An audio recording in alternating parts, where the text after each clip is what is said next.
बिस्मिल्लाहिर्रहमानिर्रहीम। जैसा कि आप लोगों ने आज तक देखा है, बहुत सारी आवाम मेडिसिन वगैरह यूज़ कर रही होती है, कोई वीकनेस के लिए, कोई मल्टी विटामिन्स यूज़ करते हैं और इस किस्म की काफ़ी सारी चीज़ें यूज़ करते हैं। हम लोग कहीं रिसाले से कोई चीज़ पढ़ लेते हैं, कहीं से भी कोई चीज़ हमारे सामने आ जाती है, यूट्यूब पे हम लोग देख लेते हैं, तो वहाँ से हमें जो चीज़ मिलती है हम उसको यूज़ करना शुरू कर देते हैं। उससे प्रॉब्लम्स इंसान की ज़िंदगी में बहुत ज़्यादा हो जाती हैं। अगर आप देखें तो आपका जिगर है, आपका लीवर जो है, उसके बाद आपका स्टमक है, मैदा हो गया, आपका आंतें हैं, दिल का प्रॉब्लम है, शुगर है, ये तमाम चीज़ें सिर्फ़ और सिर्फ उस सिस्टम से इंसान के अंदर दाखिल होती हैं जब इंसान बगैर देखे किसी कोई ऐसा इंसान जो गली महलों में बैठे होते हैं उन लोगों से मेडिसिन लेके यूज़ करते हैं, उन्हें उसके रिएक्शन का नहीं पता होता। अगर आप एलोपैथिक मेडिसिन की बात करते हैं तो आप सबको ये पता है कि एलोपैथिक मेडिसिन का रिएक्शन ज़रूर होता है, चाहे वो कोई भी मेडिसिन हो, उसका हर एक जब किसी चीज़ के लिए वो काम करती है तो उससे उसके रिएक्शन में क्या होता है कि इंसान को कोई ना कोई दूसरी बीमारी हो दे जाती है। अब देखिए, हम लोग एक जिस्मानी कमज़ोरी की बात कर रहे हैं। जिस्मानी कमज़ोरी के लिए अगर हम लोग मल्टी विटामिन जैसे कि मैंने आपसे बात की थी वो यूज़ करते हैं तो उनके साइड इफ़ेक्ट में भी हमारे साथ बहुत ज़्यादा प्रॉब्लम्स होने शुरू हो जाती हैं। लाइक आपकी टांगों में दर्द होना शुरू हो जाएगा, आपके घुटने कमज़ोर हो जाएंगे और इस तरह की बहुत सारी चीज़ें जो हैं वो आपके सामने आएंगी। और देखें, अगर आप लोग बाकी इसी से मुताबिक बात करते जाते हैं, जैसे कि हम लोग यूज़ करते होते हैं कि अगर एक बंदे के उसे प्रॉब्लम बन गई है, उसके स्पर्म्स में प्रॉब्लम बन गई है इस किस्म की, तो हम लोग एलोपैथिक मेडिसिन के अंदर यूज़ करते होते हैं। सबसे मेन कॉमनली जो ज़्यादातर मेडिसिन यूज़ की जाती है वो एवियन के कैप्सूल होते हैं और सल्फेट सी के होते हैं। जितनी गर्म दवाएँ आप इस्तेमाल करेंगे वो आपके लीवर पे इफ़ेक्ट करेंगी और आपके लीवर के साथ साथ आपके स्टमक को डैमेज करेंगी और इन तमाम चीज़ों से आपको बहुत ज़्यादा नुकसान हो सकता है। हमेशा जब भी इलाज करवाया जाता है, जब भी कोई चीज़ देखी जाती है, आप बेशक एलोपैथिक मेडिसिन यूज़ करें, आप तिब्ब यूनानी इस्तेमाल करें या आप होम्योपैथिक मेडिसिन यूज़ करें, हमेशा ट्राई करें एक मुस्तनद डॉक्टर की, एक मुस्तनद हकीम की।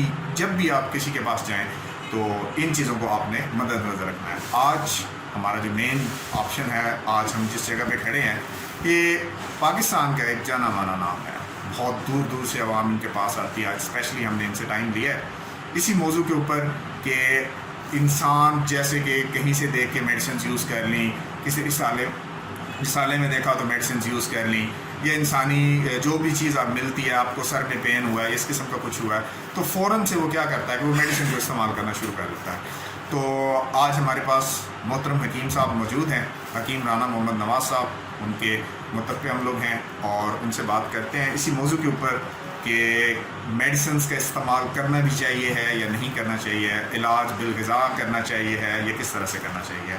बहुत ही अच्छे इंसान, हम इनके शुक्रगुज़ार हैं कि इन्होंने स्पेशली हमें टाइम दिया और मैं ये समझता हूँ कि जो लोग इस चीज़ को देखेंगे उन लोगों को बहुत ज़्यादा नॉलेज मिलेगा और उनको कोई भी ऐसी मेडिसिन यूज़ करते हुए ज़रूर हिचकिचाहट होगी जो कि उनके लिए और उनके बच्चों के लिए प्रॉब्लम का बायस बन सकती है।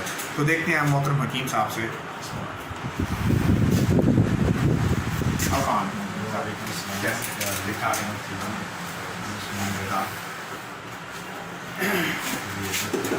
शुक्र अल्हम्दुलिल्लाह सर। जैसा कि हमने आपसे इल्तिजा की थी, बात की थी कि आजकल आवाम का जो हिसाब चल रहा है कि मेरे सर में दर्द हुई है, मैं मेडिकल स्टोर पे गया हूँ, मैंने मेडिकल स्टोर से जाके एक मेडिसिन ले ली है, कोई सी भी एनिमल मेडिसिन मैंने ले ली है और मैंने कहा कि जी मैं वो इस्तेमाल कर लूँ। या एक पेशेंट है, एक बंदा है, उसे फील होता है कि मुझे वीकनेस हो रही है, मुझे कमज़ोरी हो गई है, जैसे कि कॉमनली इंसानों को होता है, और वो फौरी भागता हुआ जाता है, कोई मल्टी विटामिन इस किस्म की कोई चीज़ है वो यूज़ कर लेता है या इंजेक्शन वगैरह लगवा लेता है। तो क्या हमें डायरेक्टली इंजेक्शन वगैरह, मेडिसिन वगैरह या कोई फक्की वगैरह जो होती है, लोग कहते हैं कि अगर आप लोग जब भी किसी डॉक्टर के पास हम लोग जाते हैं या कुछ ऐसा होता है तो ऑपरेशन की कोई पोजीशन बन जाती है, तो पहली बात ये कहता है कि कहीं आपने किसी हकीम से कोई फक्की तो नहीं खाई या आपने कुछ ऐसा तो नहीं किया। तो क्या ये बात किसी हद तक दुरुस्त है कि लोग जो है जिसके पास जो चीज़ आती है वो अपनी पर्ची पे लिखा, यूट्यूब से देखा या किसी रिसाले में मैंने देख लिया, कोई एक रिसाला उठाया उसमें से मैंने देख लिया यार ये नुस्खा जो है ना ये फ़लाँ चीज़ के लिए है, ये मेरी जिगर की गर्मी के लिए है, ये फ़लाँ के लिए है, तो मैं वही लेके वही चीज़ें उठा के मैं चला जाता हूँ और मैं कहता हूँ ये चीज़ें मैं यूज़ कर। तो क्या इससे नुकसान हो रहे हैं? आपके पास कुछ ऐसे बंदे, कुछ लोग या इस तरह के मरीज़ आए हैं जिन्होंने कुछ चीज़ें ऐसी इस्तेमाल की हों, आपके मुशाहिदे में आया हो, या कुछ ऐसा होता है कि ठीक है जी जो यहाँ पर रिसालों में चीज़ लिखी है वो हम लोग खा लें तो हमें उससे कोई नुकसान नहीं होगा? जी सर। देखिए आसिफ भाई, बड़ी बात है आपने आज इस टॉपिक को चूज़ किया है कि आवाम को थोड़ा सा, कुछ ऐसे लोग हैं जो हमारे साथ रिलेटेड हैं, जो आते रहते हैं, उनको तो मालूम है कि यकीन साहब ऐसी ऐसी मेडिसिन देते हैं। पहली बात तो है किसी को कोई तकलीफ़ होती है, प्रॉब्लम होती है, तो सोचना यही चाहिए कि फौरी तौर पर अगर सर में दर्द हो तो भाग के, बुखार है, भाग के डॉक्टर के पास नहीं जाना चाहिए कि भाई ये मुझे बुखार हो गया, मेरे सर में दर्द है, डॉक्टर साहब मुझे दवा दें। कोशिश करें पहले इलाज बिल ग़िज़ा करें, ग़िज़ा के साथ अपनी मर्ज़ का इलाज करें। अगर 1-2 दिन में ग़िज़ा के साथ आपको कोई फ़ायदा नहीं हो रहा है फिर डॉक्टर के पास जाएं। अब शर्त ये है कि किस डॉक्टर के पास जाएं। क्या जिस बंदे के पास या जिस डॉक्टर के पास मैं जा रहा हूँ, क्या वो इस अहल है कि वो मेरा इलाज कर सकता है या नहीं? क्या मैं जो उसकी दवाई खाऊंगा क्या मुझे उसको कोई नुकसान तो नहीं होंगे? पहली बात है जिस डॉक्टर के पास जाएं पहले देखें वो क्या मुस्तनद डॉक्टर है, एलोपैथिक डॉक्टर है, हकीम है या होम्यो डॉक्टर है। जो गवर्नमेंट के मंजूर शुदा हैं, मुस्तनद डॉक्टर हैं, उनके पास जाना चाहिए। कोशिश करें एलोपैथिक से रिलेटेड है तो एलोपैथिक डॉक्टर के पास, मुस्तनद डॉक्टर के पास जाएं। तिल के साथ अगर रिलेटेड है तो तिल के मुस्तनद हकीम के पास जाएं। होम्योपैथिक का इलाज करवाना चाहते हैं तो होम्योपैथिक के मुस्तनद डॉक्टर के पास जाएं। और कोशिश करें कि उनसे कहें कि मुझे नॉर्मल सी दवा दें और परहेज़ और ग़िज़ा मुझे साथ बताएं ताकि मैं उसको इस्तेमाल करके आसानी से, ताकि उसके नुकसान भी कम हों और बंदा आसानी से अपना इलाज भी करवा सके। ये चीज़ें ज़रूरी हैं। कोशिश करें पहले इलाज बिल ग़िज़ा करें, पूछें उनसे कि मेरी ये प्रॉब्लम है, क्या प्रॉब्लम है, कौन कौन सी दवा मुझे इस्तेमाल करनी है या कौन सी ग़िज़ा के साथ मैं अपना इलाज कर सकता हूँ। सबसे पहले ये चीज़ जो हम ग़िज़ा खाते हैं सबसे पहले वो मैदे में जाती है। मैदे में हज़म होने के बाद कैमूस जो है वो अंतड़ियों में चला जाता है, कैमूस जिगर में चला जाता है। ये चीज़ें बाकी फिर आधे 2 घंटे मैदा अपना स्टोमिक काम करता है, 2 घंटे के बाद अंतड़ियाँ और जिगर अपना काम करना शुरू कर देता है। 4 घंटे में ग़िज़ा तकरीबन कंप्लीट हो जाती है। 2 घंटे मैदे और जिगर को, अंतड़ियों को रेस्ट चाहिए। ये सिस्टम प्रोसेस एक ग़िज़ा खाने के दूसरी ग़िज़ा खाने तक 6 से 7 घंटे का वक्फा देना चाहिए। अगर एक ठोस ग़िज़ा आपने खाई है 6 से 7 घंटे तक उसके पहले ठोस ग़िज़ा ना खाएं। अगर आप ठोस ग़िज़ा खाते हैं तो समझ लें कि आप अपने आप को बीमार कर रहे हैं। एक ग़िज़ा के बाद फौरी दूसरी ग़िज़ा ना खाएं जब तक वो हज़म ना हो जाए। प्रॉब्लम्स क्यों बनती हैं? पहली एक ग़िज़ा अभी घर से नाश्ता किया है, बाज़ार में गए हैं, किसी दोस्त के पास गए हैं, कोई चीज़, हाँ जी ये पकौड़ा समोसा ले हैं जी, चावल ले हैं, ये ठोस वगैरह का, पहली ग़िज़ा हज़म नहीं हो रही होती, दूसरी ग़िज़ा आप ऊपर से इस्तेमाल कर रहे हैं तो फिर आप बीमार तो होंगे। पहला प्रोसेस उधर ही रुक जाएगा, दूसरा प्रोसेस शुरू हो जाएगा। इससे मैदा, पहले स्टार्टिंग में ये मैदा कमज़ोर होना शुरू हो जाएगा।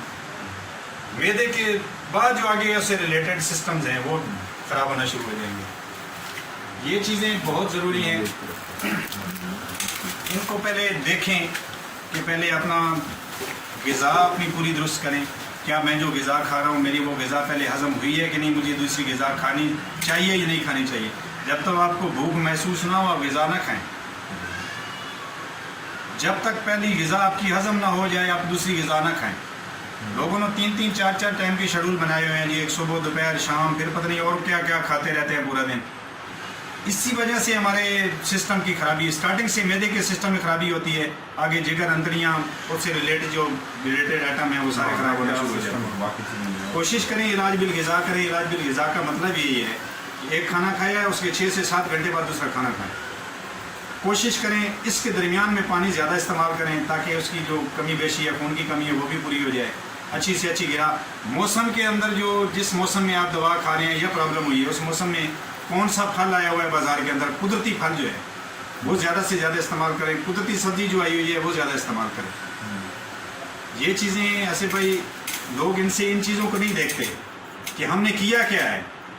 जब गलत ग़िज़ा खाते हैं, रूटीन से हट के खाते हैं, उसका रिज़ल्ट गलत मिलते हैं तो फिर फौरी तौर पर डॉक्टर के पास भागते हैं, हकीम के पास भागते हैं, मुझे ये प्रॉब्लम हो गया, इसका मुझे आप इलाज बताएं। मैं और लंबी चौड़ी इतनी, अभी स्टार्टिंग में अभी आपने कहा है कि चलो कुछ इन्फॉर्मेशन के लिए इतनी लंबी चौड़ी बताता नहीं, लेकिन ये इन्फॉर्मेशन बता रहा हूँ कि कोशिश करें सादा ग़िज़ा खाएँ, चटपटी चीज़ों से परहेज़ करें, कोल्ड ड्रिंक कितना हमारा नुकसान कर रही है आप सोच भी नहीं सकते। स्टोमिक को नुकसान देती है, किडनीज को नुकसान देती है, लिवर को नुकसान देती है। हकीम साहब, अगर ये कोल्ड ड्रिंक्स जो अभी मार्केट में मुख्तलिफ नामों से आ रही हैं हमारे पास, हम लोग देखते हैं कभी किसी हर रोज़ आए दिन एक नया ब्रांड आ रहा है, तो अगर आप इस चीज़ के ऊपर हमें थोड़ा सा ब्रीफ कर दें कि कोल्ड ड्रिंक्स जो हैं वो हमारे साथ क्या नुकसान कर रहे हैं, ये कोल्ड ड्रिंक्स बनाने वाली कंपनियां जो हैं उनको वो तो उससे प्रॉफिट ले रही हैं, क्या वो जहर बांट रहे हैं या नहीं बांट रहे, ये चीज़ क्या तो, इससे शुगर होती है, क्या इससे किडनीज कमज़ोर होती हैं, लीवर हैं, ये चीज़ जो है ना ये तो गवर्नमेंट को सोचना चाहिए। ये तो गवर्नमेंट का प्रोसेस है कि भाई एक चीज़ जो बन रही है क्या फ़ायदा तो लोग ले रहे हैं, कोई भी काम कर रहे हैं, क्या आवाम के फ़ायदा के लिए नुकसान, आवाम के लिए नुकसानदेह तो नहीं है? आवाम को कितना फ़ायदा दे रही है, कितना नुकसान दे रही है। एसिड है, इसके अंदर तेज़ाब बहुत ज़्यादा पाया जाता है। आप बेशक इसको मिट्टी के ऊपर फेंकें तो ये तेज़ाब की शोरे की तरह मिट्टी को भर देगा। काफी अक्सरियत होती है। हाँ, अगर ज़मीन पे कोल्ड ड्रिंक्स तेज़ाब तो है ना उसके अंदर। सबसे पहला इसका इफेक्ट स्टोमिक पे होता है, मैदे के अंदर। मैदे में तेज़ाबी मैदा तेज़ कर देता है, सोजिश पैदा कर देता है और फिर मैदा ख़राब होना शुरू हो जाता है। स्टार्टिंग से जब आपका मैदा स्टोमिक गड़बड़ हो गया तो फिर अगली सिचुएशन तो गड़बड़ है। जो ग़िज़ा खाएंगे मैदा उसको सही हजम नहीं करेगा। अगला प्रोसेस होगा तो सही हजम होके अगले सिस्टम में वो जा ही नहीं रही है, ग़िज़ा ट्रांसफ़र भी नहीं हो रही है, तो उसका आगे लिक्विड उसका जो हो रही है कि ग़िज़ा हजम होगी जो बदन कैसे बनेगी? वो तो बीमारियों का सबब बनेगी ना।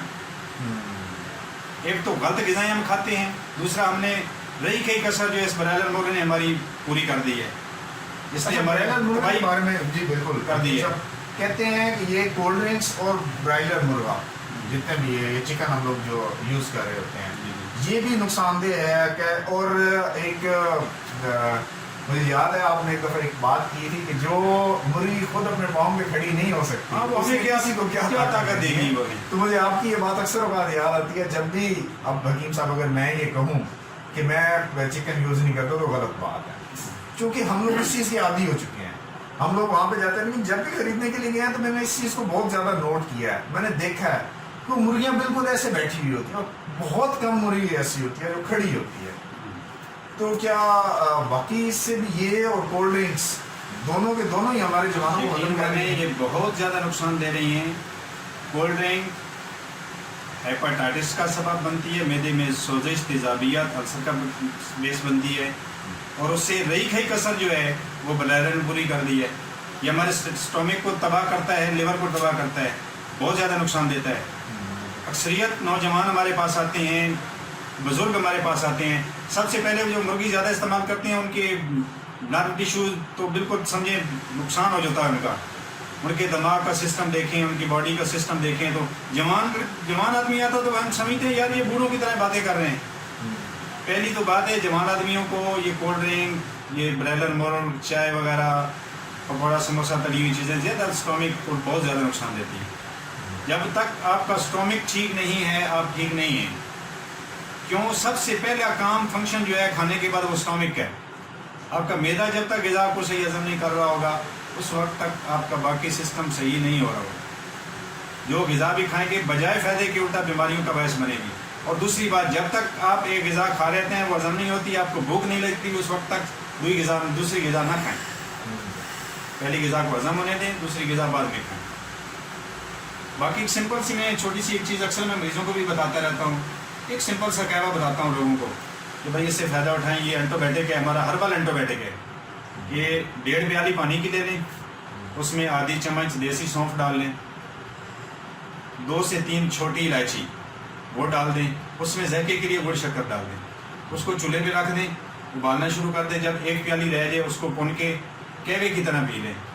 एक टाइम पी सकते हैं, 2-3 टाइम पी सकते हैं। ये से 2-3-4 आपको बहुत फ़ायदे मिलेंगे। इससे क्या क्या बेनिफिट्स? एक तो आपका मैदा बहुत ज़बरदस्त हो जाएगा, हाजमा उसका अच्छा हो जाएगा। एक तो सर दिमाग को आपको बहुत फ़ायदा देगा, आपकी नज़र जो है कमज़ोर होगी वो इंशाल्लाह काफ़ी बेहतर हो जाएगी। जिस्म के अंदर थकावट सी होती है वो काफ़ी क्लियर हो जाएगी, यानी आपके नर्व टिश्यू को भी काफ़ी पावर देगा। ये आँखों के लिए बहुत ज़बरदस्त चीज़ है, मैदे के लिए बहुत ज़बरदस्त चीज़ है। आम तौर पर हर बंदे को इस्तेमाल करना चाहिए।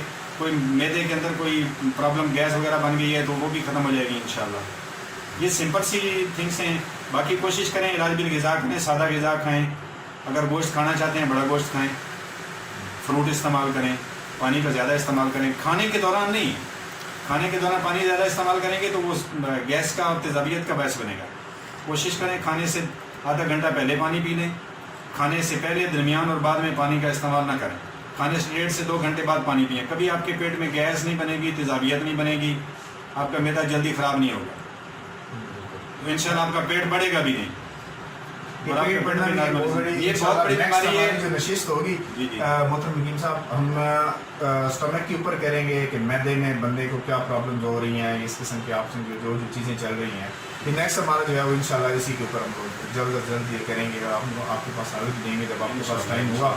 तो हकीम साहब, वीकनेस के लिए, कमज़ोरी के लिए कोई हमें आप तिब की कोई ऐसी चीज़ बताएं जिससे लोग जो है ये मल्टीविटामिन्स और ऐसी आड़ कबाड़ जो भी चीज़ें होती हैं, जैसे कि आपने पहले अपने आपके काफ़ी सारे लेक्चर्स में, आपके पम्फलेट में और आपके रसाला वगैरह जो आप लोग शाया करते हैं, मैगजीन वगैरह जो आप लोग निकाल रहे हैं, उसमें मैंने एक जगह पे ये पढ़ा था कि ज़्यादा गर्म चीज़ें खाने की वजह से बंदे को शुगर हो जाती है। तो ये चीज़ें तो सारी की सारी गर्म है, स्टमक को भी ये इफेक्ट करती हैं सारा। तो क्या देसी कुछ ऐसी चीज़ें हैं हमारे पास जो हम खाएं, हमें जिस्म में ताकत मिले, वीकनेस हमारी ख़त्म हो जाए और इस तरह की चीज़ें? सबसे पहली बात यह है कि हम केमिकली और मसनूई चीज़ें जैसे जितनी खाएंगे ना, हम बंदे भी मसनूई बन जाएंगे। केमिकल से परहेज़ करें, मसनूई चीज़ों से परहेज़ करें। मसनूई चीज़ें खाएंगे तो बंदे भी मसनूई होंगे, ज़िंदगी भी मसनूई होगी और मैदा भी आपका मसनूई बन जाएगा। कोशिश करें सादा ग़िज़ा खाएं, देसी ग़िज़ा खाएं, फ्रूट का इस्तेमाल करें। जैसे आजकल बाज़ार में आड़ू का मौसम है, आड़ू और खुरमानी ज़्यादा आए हुए हैं, इसका ज़्यादा इस्तेमाल करें। इसके मैदे के अंदर बहुत इफेक्टेड है ये चीज़, आड़ू और खुरमानी मैदे और जिगर को बहुत ज़्यादा फ़ायदा देती है। जिनके मैदे कमज़ोर हैं वो आड़ू का ज़्यादा इस्तेमाल करें, इंशाल्लाह उनके मैदे अपनी रूटीन पे आना शुरू हो जाएंगे। Bread and more, pakora, samosa, तली हुई चीज़ें, कोल्ड ड्रिंक और ज़्यादा गर्म चीज़ों से परहेज़ करें, इंशाल्लाह फ़ायदा हो गया। और ऐसे ऐसे थोड़े थोड़े करके टिप्स लेता रहा करें, ताकि थोड़े टाइम में इतनी ऐसी ऐसी चंद बातें आवाम को भी फ़ायदा हो सके, ताकि लोग सुन सकें, इससे फ़ायदा उठा सकें। आवाम की खिदमत के लिए जो चीज़ें हैं वो आवाम को फ़ायदा दें, ताकि वो हमें दुआओं में याद रखेंगे, इंशाल्लाह हमारा फ़ायदा होगा। ज़रूर, क्योंकि दुआओं से तकदीरें बदलती हैं। लोग हमें देखेंगे, दुआ देंगे, कोई अच्छी बात सुनेंगे तो हमें दुआ ही देंगे ना, बिल्कुल। दुआ देंगे तो हमारा फ़ायदा है। बहुत शुक्रिया, बहुत बहुत शुक्रिया साहब, आपने कीमती वक्त दिया, बहुत बहुत शुक्रिया, थैंक यू, बहुत मेहरबानी। जैसा कि आपने देखा, आज हकीम साहब से हमने इस चीज़ों के मतलब बात की। नेक्स्ट बार इंशाल्लाह ताला हम लोग इनसे नुस्खा जात वगैरह भी लेंगे और कुछ ऐसी चीज़ें लेंगे कि हमें किसी किस्म का प्रॉब्लम बनता है तो हम घरेलू चीज़ों से उनका इलाज कैसे कर सकते हैं। हल्दी हो गई, बाकी मुख्तलिफ़ चीज़ें, लौंग हो गया, कि अगर आपको दाढ़ में दर्द होता है या कुछ भी होता है तो उन तमाम चीज़ों के लिए हमारे साथ जुड़े रहें। इंशाल्लाह हम आपको जल्द अज जल्द आपके सामने दोबारा हाजिर होंगे और हम आपको बताएंगे कि आपने अपना इलाज किस तरह से करना है और बीमारियों से कैसे दूर रहना है। बहुत शुक्रिया, मेहरबानी, अल्लाह हाफ़िज़।